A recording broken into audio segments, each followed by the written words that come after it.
The United Nations warns from new displacement waves amid severe stock crisis. The UN Security Council Sanctions Committee condemns Houthi rebels' violations against Yemenis.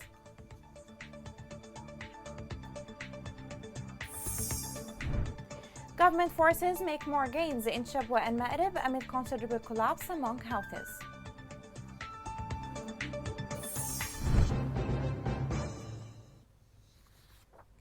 Welcome to Yemen Today TV. This is the English news with me, Roshan Fouad. The United Nations warned from more displacements that may occur in the next days, as the lack of stock represents a challenge to respond to the new influx, noting it could affect the immediate response. The United Nations High Commission for Refugees recorded new displacement in El Jawf, following increased hostilities during 28 December 2021 and 6 January 2022. The agency said that it's currently responding to the needs of those newly displaced, estimated at over 1,100 families. To that end, the UN Refugee Agency signed an agreement worth more than 1.8 million Qatari riyals to support the internally displaced people in Ma'rib.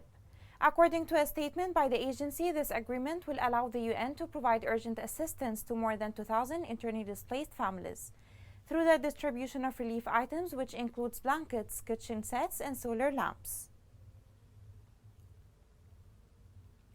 The European Union said that ongoing and intense conflict in Yemen prolongs the needs of displaced. This came in a statement by the European Union Humanitarian Aid, indicated that the needs of displaced populations are critical and immense. The statement added that the EU continue efforts of providing appropriate humanitarian response to the emergency. For its part, the UN Migration Agency estimated that 3,690 migrants entered Yemen in December 2021, compared to 3,622 migrants in November 2021. The International Organization for Migration said the migrant caseload was 83% Ethiopian and 17% Somali. The organization said that the migrants were recorded at Shabwa and Lahj are from Djibouti and Somalia. In Hodeidah, the engineering teams of the joint forces demined Houthi planted mines in villages and northern areas of Hais. Military sources said that the engineering team of the 9th Brigade dismantled networks of mines planted by the rebels in citizens' farms in El Hilla.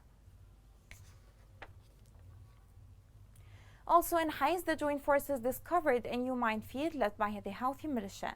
The military media reported that an engineering team discovered an anti-armor minefield planted by the militias in the Dhanin area.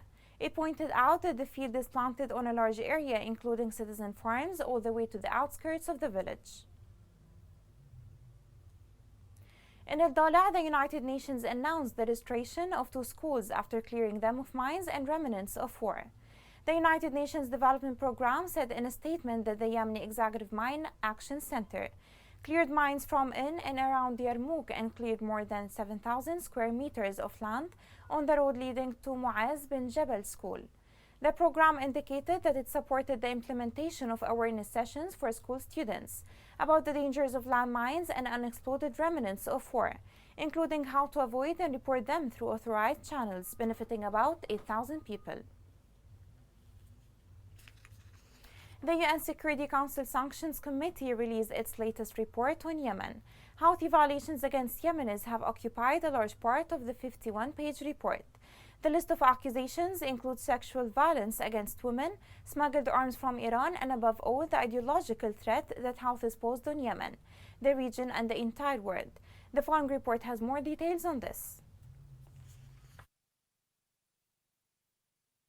In its most recent report to the UN Security Council, the United Nations Security Council Sanctions Committee on Yemen briefed the international body about Houthi involvement in sexual violence, especially against women who oppose their movement. The 51-page report also sheds light on the continued weapons trafficking to Houthis in the war-torn country. Moreover, it exposes the Iran-backed group's continued recruitment of child soldiers in area under their control. The report touched on the developments of the Stockholm Agreement and the Riyadh Agreement as well.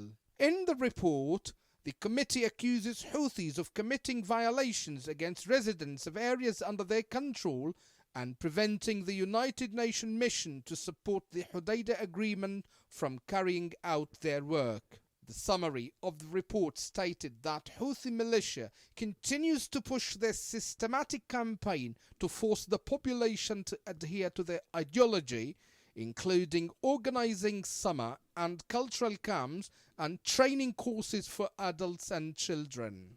Finally, the committee recommended that the United Nations Security Council calls on member states to intensify efforts to combat weapons smuggling to Yemen. Turning to battlefronts, military sources confirmed that the giant brigades regained Harib Bayhan Junction, which linked Shabwa and Ma'rib hours after launching a military operation to liberate the Bayhan district. Sources indicated that the forces approached El Saadi Junction. Meanwhile, the coalition announced that it had carried out 35 targeting operations against Houthi militia on separate fronts in western Shabwa, which resulted in the destruction of 25 military vehicles and the killing of 240 elements. The Iranian Houthi militia has admitted the killing of a high-ranking leader in its ranks in an airstrike by the Arab coalition in Shabwa. The Houthi militia mourned the death of the leader Ahmed Mohammed al-Hamza, who was appointed as deputy governor of Shabwa Governorate. Earlier, military sources reported that Arab coalition fighters had targeted a meeting of Houthi leaders in a house in Bayhan district. Turning to Ma'rib, government forces backed by the Popular Resistance achieved qualitative victories in western France. Military sources said that the government forces launched an operation in Al-Qasara front and were able to liberate several strategic sites. According to the sources, the battles resulted in the killing and wounding of dozens of Houthis and the destruction of military vehicles. Meanwhile, the coalition carried out 28 targeting operations on the positions of the militia and its military reinforcements, which resulted in the killing of at least 150 Houthi militants and the destruction of 19 military vehicles. Fierce battles are taking place between the government forces and rebels in Ma'rib and Shabwa, amid withdrawal and collapse of the rebel militia. Military observers attribute these military gains made by the government forces to the reinforcements provided by Shabwa's front. The following report looks in details at the field developments in those two governorates. Forces in Yemen retaken several areas in oil-rich Ma'rib and Shabwa provinces to repel advances by Houthi forces in fierce fighting. Ma'rib province and its capital Ma'rib city, the last northern stronghold of Yemen's government, has for a year been the focus of a war, which has killed tens of thousands and left millions close to starvation. Last year, Iran proxies Houthis neared Ma'rib city. In response, government forces supported by coalition airstrikes 2 weeks ago opened up front lines in Shabwa province to Ma'rib's south, aiming to cut off Houthi supply lines and stem their push north. Reinforcement troops from Giants brigades have arrived in the past fortnight in Shabwa from western Yemen. The Giants forces then took parts of Usaylan and are pushing now towards Bayhan taken by the Houthis last year. We salute Yemen Today channel for reaching the front lines. Al-Safra, Al-Alam Junction, Al-Hajr and Al-Nuqub areas have been liberated and we are on the vicinity of Al-Saadi Junction. We will continue to advance until we liberate all the areas of Yemen and eliminate the Houthi rebels who've spread like a cancer. Giant forces are ready and reinforcement are on its way as we will continue liberating all areas. Over the past 2 days, unceasing battles continued between attack and retreat on the southern and western outskirts of Ma'rib city. Government forces have also retaken some areas of western and southern Ma'rib. Ma'rib's fronts make the best examples of victory. As you can see in Al-Amud, they have lost. The coalition destroyed 3 vehicles and the militia's fortifications. The artillery of the National Army targeted their fortifications and they were unable to make any progress. The major flashpoints in the conflict nowadays are different from last year's. This year the focus is on Ma'rib, as Houthis realize that the real worth of the country is in that city. The current wave of fighting could devastate the economy further and drag down the region into an economic war and hindering the UN-led peace efforts. The coalition in Yemen said they received a distress call from an oil tanker transiting the Red Sea, coming under armed harassment from unidentified attackers.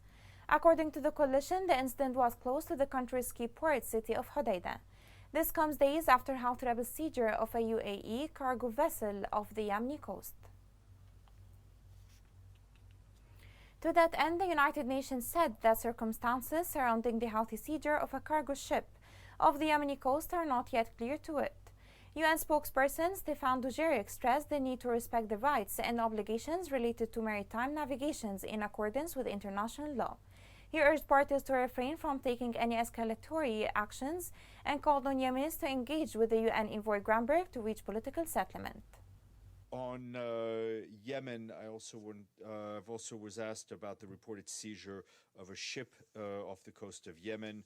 While the circumstances around the incident remain unclear, we are following with concern the reports of the seizure by Houthis of a vessel flying the flag of the United Arab Emirates in what the Houthis have described as Yemeni waters. We reaffirm the need to respect the rights and obligations relating to maritime navigation in accordance with international law. We urge all concerned parties and countries in the region to exercise maximum restraint and refrain from taking any escalatory action. In this regard, we reiterate our call for the Yemeni parties to engage with the Special Envoy of the Secretary General and his mediation efforts with the aim to advance the political process to reach comprehensive negotiated settlement to end the conflict in the country. The European Union mission to Yemen expressed its deep concern about the Houthi militia's detention of Rabawi captured ship. The European mission said in a brief statement that the detention is a matter of grave concern. For its part, France considered Houthi seizure of the ship a worrying development at a time when the country needs all parties to the conflict to reach a comprehensive agreement. Likewise, the British Embassy called on all parties to solve the problem quickly and respect the importance of rights of passage and freedom of navigation in the Red Sea. They called on all parties to reach a solution that would allow the release of the ship and its crew unharmed. Coming next. Amid hopes, inspirations, and fears, Yemen is bid farewell to 2021 and welcomed the new year.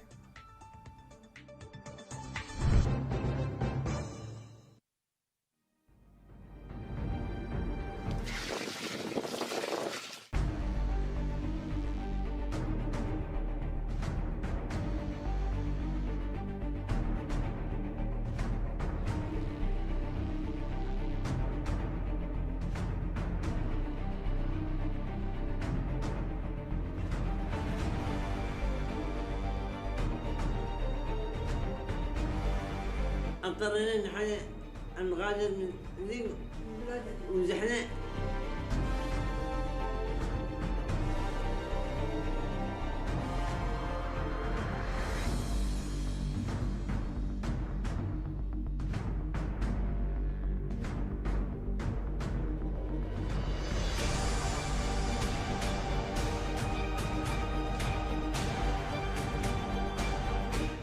الله يستبدلكم يا محويتني لا الله يستبدل.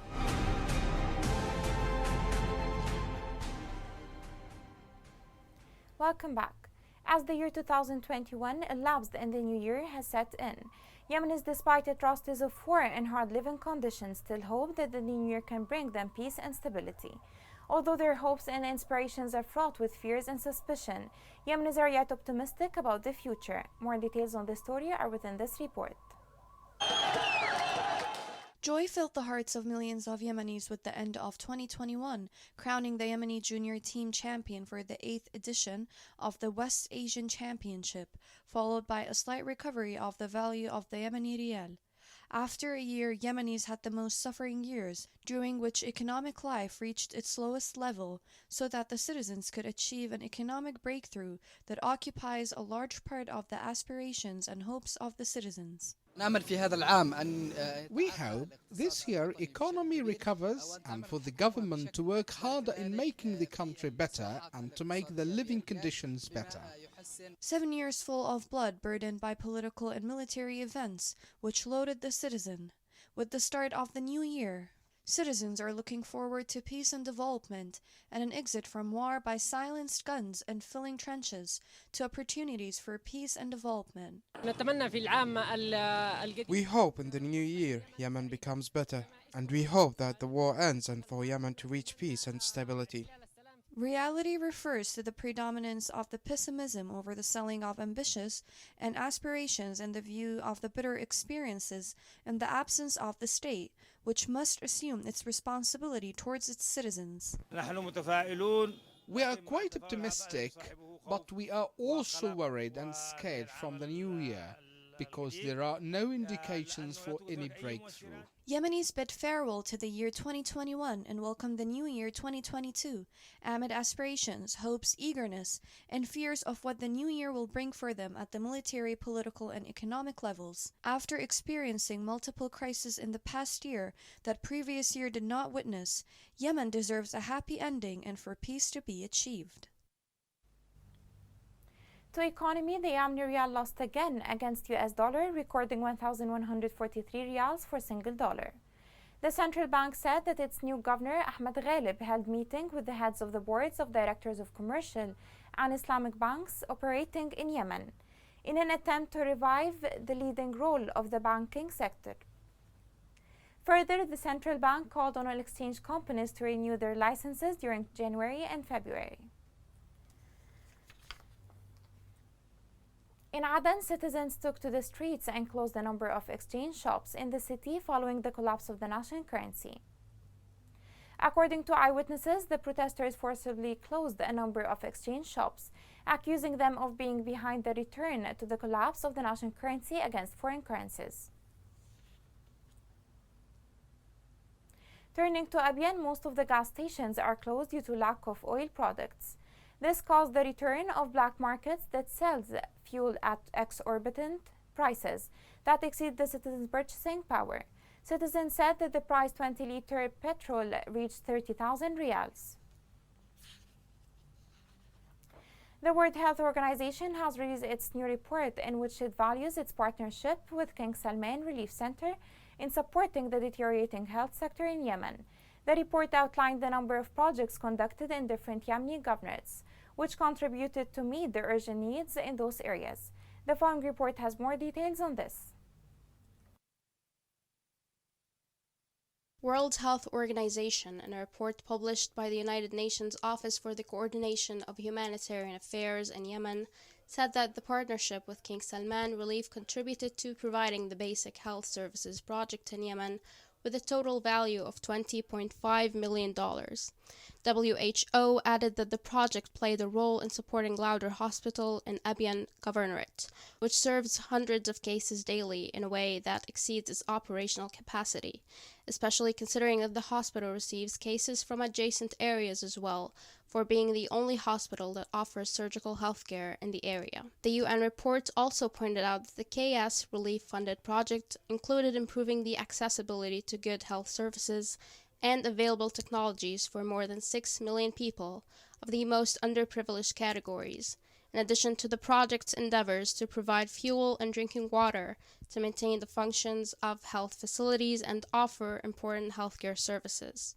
According to the report, the project contributes to increasing accessibility to medical care and basic health care and improving the quality of services in 19 health facilities to benefit 2.3 million people. The project also provided operational needs for 26 emergency centers across Yemen, which play a pivotal role in providing information instantly, assessing needs, receiving notifications, and responding to the coronavirus pandemic. KS Relief cooperates with 144 partners of UN and international organizations to serve the humanitarian work and help needy and affected countries and people. Amid warnings from the outbreak of the fourth wave of COVID-19, the National Committee Against Coronavirus recorded 6 cases of the pandemic.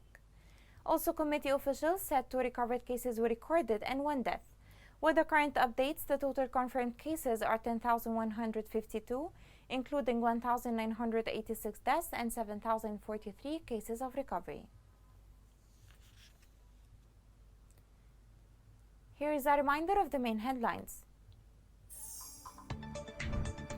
The United Nations warns from new displacement waves amid severe stock crisis. The UN Security Council Sanctions Committee condemns Houthi rebels' violations against Yemenis.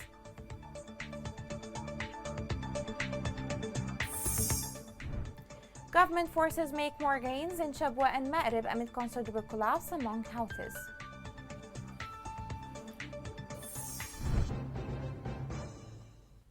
This is the end of the news. For more, follow us on Facebook, Twitter, and YouTube at Yemen Today English. This was Roshan Fouad. Thank you for watching.